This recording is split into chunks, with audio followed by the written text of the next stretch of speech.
Thalassaemia کا شکار ننھے فرشتے کے خواب کو تعبیر مل گئی۔ یہ ہے ڈیرہ غازی خان کا رہائشی 13 سالہ حماد رضا، جس کی پولیس افسر بننے کی خواہش ڈی پی او نے پوری کر دی۔ حماد کو ایک دن کے لیے ڈی پی او بنایا گیا۔ پولیس کے دستے نے اسے سلامی دی۔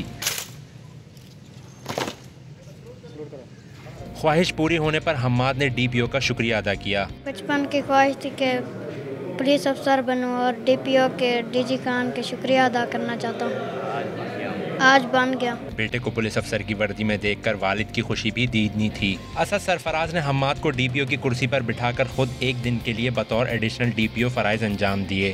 یہ آج میرے لیے بطور ڈی پی او اور پوری ڈیرہ غازی خان پولیس کے لیے یہ اللہ تعالیٰ کی طرف سے ایک بڑے اعزاز کا دن ہے۔ معصوم حماد کے چہرے پہ مسکراہٹ کا سبب بن سکیں، اور یہ تھیلیسیمیا کے مرض میں مبتلا ہے اور اس نے خواہش کا اظہار کیا تھا کہ یہ بطور ڈی پی او کام کرنا چاہتا ہے، تو آج کا دن حماد بطور ڈی پی او ڈیرہ غازی خان اپنے فرائض سر انجام دے گا اور میں ایڈیشنل ڈی پی او کے طور پہ اس کی معاونت کر رہا ہوں۔ ننھے افسر نے شہر کا گشت کیا۔ اس دوران شہریوں نے گاڑی پر پھول نچھاور کیے۔